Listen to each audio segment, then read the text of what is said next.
La désillusion de Félix Lebrun, l'énorme semaine de son frère Alexis et le triplé historique de Lin Chidong, bienvenue dans cette review du Singapour Smash 2025, mais avant ça, générique.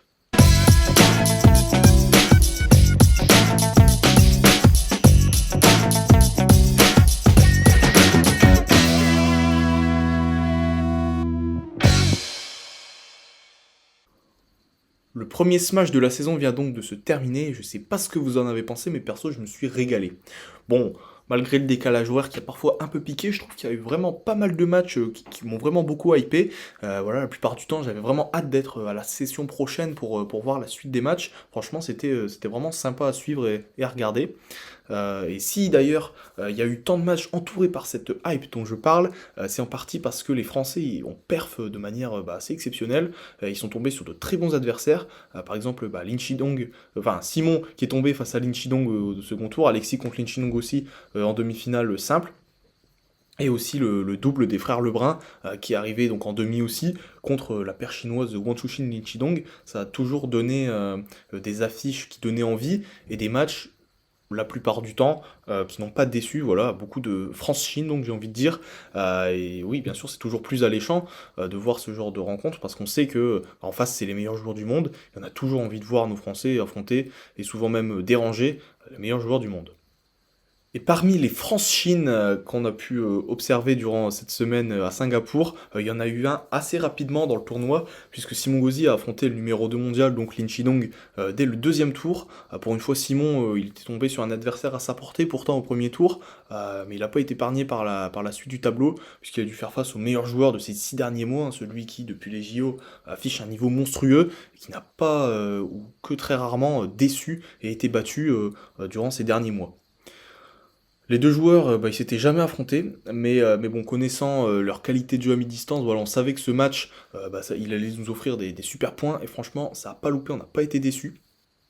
Linchidong donc qui s'impose 3-1 face à un Simon qui a joué son jeu, il a montré vraiment un beau visage j'ai trouvé et il était loin d'être ridicule. Ça fait plaisir de le voir à ce niveau d'ailleurs et voilà on sait de toute façon qu'il est capable d'aller embêter les top joueurs, donc voilà, il montre qu'il est encore capable de le faire cette année. C'est plutôt bon augure je trouve pour le reste de la saison, même s'il va encore perdre des points malheureusement avec l'expiration de ceux qu'il avait gagnés pendant les championnats du monde par équipe l'année dernière. Mais voilà, on imagine que Simon va trouver les ressources nécessaires pour remonter au classement et puis reparticiper à l'avenir aux tournois les plus prestigieux et notamment les Champions.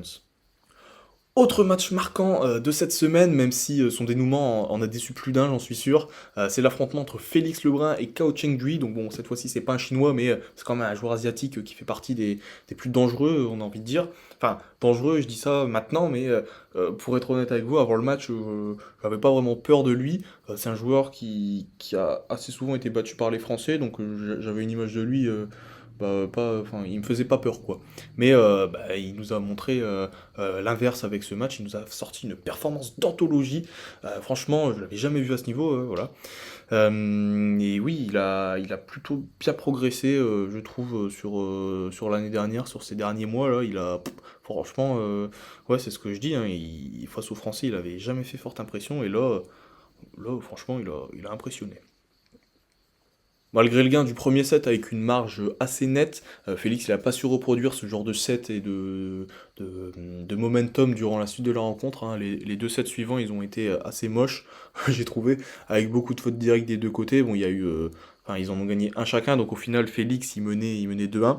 Et je me suis dit à ce moment-là que voilà, si Félix il réussissait à rehausser un peu son niveau de jeu, à retrouver les schémas et les moments qu'il avait su trouver au premier set, voilà, il allait gagner tranquillement 3-1, peut-être à la belle, mais il allait faire le 3 à la belle. Au final, c'est pas vraiment ce qui s'est passé. KO, il a vraiment haussé son niveau de jeu, il a commencé à gagner les rallyes à mi-distance dans le quatrième set, et Félix, en fait, il n'a pas été capable de mettre les angles ou la puissance nécessaire pour finir les points. Du coup, forcément, il a forcé sur certaines balles, et voilà, ça lui a coûté le quatrième set, et ensuite il va à la belle, et là, il peut se passer un peu tout, en fait. Bon, dans le début du cinquième set, on retrouve un peu le Félix de la première manche, comme on voulait le voir en fait pendant tout le match, avec un revers vraiment percutant, moins de fautes de sa part. Il tourne à 5-1, donc là on se dit, voilà, c'est bien, on est sur la bonne voie, il va réussir à mener même 8-3, et du coup on se dit tous que c'est bon, hein. Félix il mène 8-3, il retrouve son niveau, voilà, c'est top. Mais vous connaissez ce sport, et c'est aussi pour ça qu'on aime tant en regarder du sport en général, et surtout le tennis de table. Tout peut arriver n'importe quand, et ça a été le cas cette fois-ci, en défaveur de notre cher Félix, malheureusement. À 8-3, il loupe un service, ensuite remise dans le filet, donc il a plus que 3 points d'avance finalement, hein, l'avance qu'ils font vite. Il prend le temps mort, pour essayer de mettre fin à l'hémorragie. Et paradoxalement, ce temps mort il a été plus bénéfique à Cao Cheng-Jui plutôt qu'à Félix. Hein, le Taiwan il revient avec un niveau de jeu indécent. Il regagne encore un point à mi-distance. Il fait vraiment douter Félix. Balle de match à mi-distance encore, et Félix, qui réussit pas à déborder KO, il fait la faute en revers. Son coup fort pourtant d'habitude, hein, mais qui cette fois-ci lui a fait une défaut sur une bonne partie du match, et donc ça lui a coûté en partie la victoire. Bon, à la fin on le voit, il pleure un petit peu, il est vraiment déçu. C'est normal, parce que bon, il défendait quand même pas mal de points cette semaine, il voulait bien faire, il voulait aller loin, essayer pourquoi pas d'atteindre une première finale en Smash, hein, ce qui n'a jamais été fait par aucun Français. Et là, il perd contre un joueur contre qui il avait jamais perdu un set avant, en menant en plus. Donc voilà, on peut le comprendre, hein, ça a dû être une défaite très frustrante pour lui. Mais on a vu avec le double qu'il a su se remobiliser très très vite. Alexis Lebrun a lui aussi fait parler de lui lors de ce Singapour Smash avec deux demi-finales dans les deux tableaux auxquels il participait. Un demi avec son frère, donc Félix en double, où ils ont perdu contre Wang Chuqin et Lin Chidong, hein, rien que ça, qui gagneront d'ailleurs ensuite la finale haut la main. Défaite en demi en simple donc contre Lin Chidong aussi. Donc sur ce match-là, il pouvait pas faire grand-chose. Hein, Lin Chidong, il était super fort, super solide comme on le connaît en fait. Mais bon, faut quand même souligner le super parcours d'Alexis. Hein. Là, je vous mets quelques points à l'image des quelques points marquants de son tournoi. Il a quand même réussi à éviter Harimoto qui a perdu contre Xu Fei. Et bon, le chinois, il a bien montré qu'il n'était pas à prendre à la légère du tout, parce qu'il a quand même emmené Alexis à la belle. Ensuite, en quart, il a affronté Dang Qiu, qui commence à bien connaître, hein, et ils se sont affrontés pas mal de fois l'année dernière. Leur dernier affrontement, là, c'était il y a pas longtemps en Ligue des Champions, où Alexis il avait perdu, mais bon, avant ça, je vous rappelle quand même qu'en octobre, il l'avait largement battu, j'ai envie de dire, au championnat d'Europe.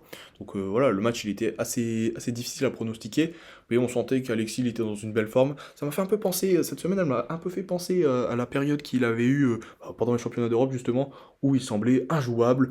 Bon là, bon, le championnat d'Europe, c'était vraiment sur tous les matchs et constant. Là, c'était sur certaines périodes, sur certains sets, sur certaines phases de jeu. Mais oui, on revoyait un peu de ça, vraiment, un Alexis exceptionnel, tant en coup droit qu'en revers. Quand ça passait, waouh, fallait y aller. Hein, et c'est pour ça d'ailleurs qu'il est arrivé en demi. Hein, et il n'y a pas de secret. Quand tu joues bien, tu vas loin.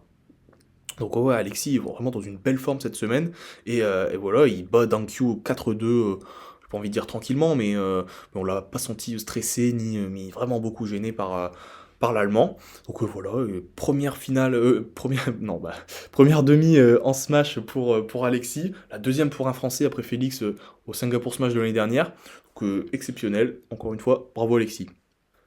Et maintenant, je voudrais quand même qu'on parle de celui qui a réalisé la semaine parfaite, vainqueur des 3 tableaux auxquels il a participé, nouveau numéro 1 mondial et le plus jeune de l'histoire à atteindre ce rang. Je parle bien sûr de Lin Chidong, 19 ans, qui a donc remporté son deuxième Smash après le China Smash de 2024, là en octobre il me semble.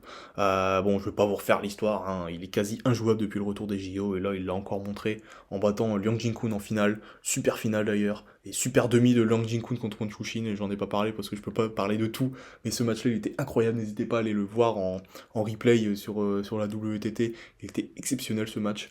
Donc ouais, pauvre Liang Jingkun j'ai envie de dire, parce que ça fait 2 années de suite qu'il perd en finale du Singapore Smash, donc bon il garde ses points, mais il a pas le trophée quoi, vraiment dommage pour lui. Lin Chidong qui est donc bien parti pour réaliser une année historique, hein, entre les 4 Smash qu'il y a cette année, la Coupe du Monde, les Championnats du Monde, il a de quoi faire, et bah, s'il parvient à remporter plusieurs de ce tournoi, il va vite rentrer dans la légende du ping. Hein, cette année, elle peut être exceptionnelle en fait. S'il gagne ça, c'est 6 tournois, pour l'instant il a gagné 1 sur 6. S'il gagne ces 6 tournois, franchement, ça sera peut-être la meilleure année pongistique d'un joueur dans l'histoire, j'ai envie de dire. Et puis oui, ça pourra lui permettre aussi de devenir la méga star qu'il mérite d'être, je pense, en Chine et dans le monde pongiste de manière générale. Et chez les filles, c'est Sun Yingxia qui s'est imposée. Elle devient donc la première à remporter une seconde fois le Singapore Smash, hein. Jusqu'à présent, il y avait eu 3 éditions et 3 lauréates différentes. Là, Sun qui réussit à regagner ce tournoi une deuxième fois. Mention honorable quand même à la finaliste du simple dame, Kwai Man, qui est pas passé loin du triplé comme Lin Chidong, parce que bah, elle avait gagné en double mixte avec lui, elle a gagné en double femme avec Wang Manyu, et là elle perd en finale contre Sun Yingxia. Donc c'est dommage pour elle, mais c'est quand même très prometteur, hein. Elle a que 21 ans. Donc voilà, Kwaiman, on avait déjà parlé au début d'année, mais joueuse très prometteuse et à surveiller bah, de très près. Là, déjà, finale en Smash, c'est quand même exceptionnel. Merci à toutes et à tous d'être restés jusqu'ici. N'hésitez pas à mettre un pouce bleu, à vous abonner et à mettre la cloche pour être averti quand je sortirai ma prochaine vidéo. Normalement, ça sera en mars avec le premier Champions de la saison. Donc voilà, d'ici là, portez-vous bien et sur ce, je vous dis à bientôt sur Pivot du Revers.